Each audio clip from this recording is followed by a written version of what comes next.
Every 7 seconds, someone in America turns 55. In ever-increasing numbers, older Americans are showing an outpouring of interest in volunteering and service. RSVP is America's largest volunteer network for those 55 and over. Over 400,000 strong, it harnesses the skills, experience, and wisdom of these men and women, while offering solutions that deliver on some of our nation's most pressing needs. And without question, RSVP is making an impact.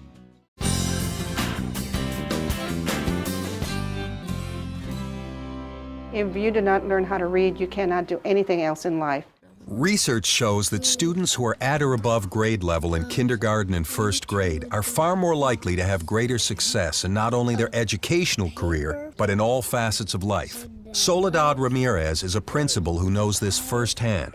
60% of her students come from economically disadvantaged families or are labeled at risk. A teacher has 22 children in the classroom. We have some children that need additional help. The RSVP people come in and work with the children one-on-one, and that one-on-one attention to them is what's the most important. Unfortunately, there's a lot of them that don't get it at home, so they have to look elsewhere. When RSVP volunteers come in, they accelerate the children. They will start on a 4 and then accelerate all the way to a 19 reading level in 1 year. So they are providing a lot of added instruction to the children. And they always stay that way. If you get on level, you stay on level.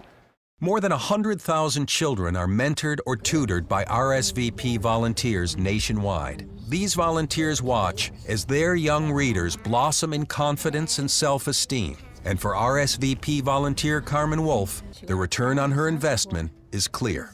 It makes me feel good when they say they like to read with me, but it makes me feel better when they say they like to read.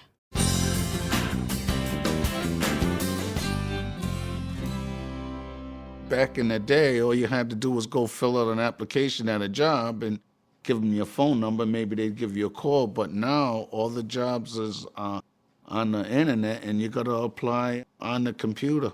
Richard Lucas is one of 23 million veterans in this country, a staggering number by any means. When these heroes return, they often have trouble re-entering civilian life and gaining the skills they need to compete for jobs in today's workforce. They form a camaraderie over there, like a big family in their unit. But when they come home, the unit disperses. Ever since I came back from the Gulf War, I've been trying to find my way back home. Over 22,000 RSVP members are veterans themselves. Now retired, they act as a lifeline to a new generation of returning vets who all too often fall through the cracks. Leslie Reagan-Vogan served in Korea, and upon returning home was instrumental in computerizing the textile business he ran for most of his career. He and other RSVP volunteers teach computer skills to veterans. We have gone through a lot of what they have. We've experienced a lot of the trauma and anxieties that they have, and can relate to it and appreciate it and sympathize and work with them. It has been probably one of the most powerful pieces of work that we've seen. The RSVP volunteers help bridge the reacclimation of veterans into society at a much higher level than somebody like I or any of my staff who've not experienced it can. For Edwin Escobar, who battled with alcoholism and homelessness, these volunteers have made all the difference. What helped me the most through all this transition was this program, RSVP. The course that I took helped me to start my life over again.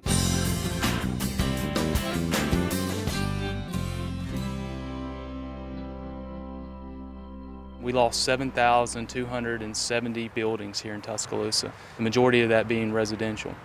And to see the people of your city hurting, to see that there's no easy answers, it's one of the most devastating feelings you can have. To date, over $1.1 million worth of volunteer hours have been registered out into the city of Tuscaloosa. Of that, nearly $400,000 is a direct result of RSVP, which means they're nearly 40% of the contribution in volunteer hours we have seen thus far. What happened here in Tuscaloosa is catastrophic, possibly once in a century event. But clearly their training throughout the years paid off, because in the early hours they were one of the most well-organized volunteer networks out there in our neighborhoods, out there at our first aid stations. They were the first, or at least among the first, on the scene offering to help. In the immediate aftermath of the tornado, RSVP members organized 8,500 community volunteers, matching their skills to the needs at hand. Over 21,000 RSVP volunteers serve in disaster-related programs nationwide, and their maturity and life experience provides a unique and invaluable perspective. Having seniors, having people who understand what life is like, both the triumphs and tragedies, to have a calmness and a poise about them, I think it aided our relief efforts here in Tuscaloosa. And for so many communities, it's what happens after the media spotlight diminishes that matters the most. We're your bedrock. We can be here and we'll always be here, even when everybody else has had to go. Some people have money and some people don't. But everybody have 24 hours a day. And what we do with our time means a whole lot. And I always try to give back with my time. When we recover, and we will be stronger than we were before April 27th. One of the foundations we're going to build off of is the work of RSVP.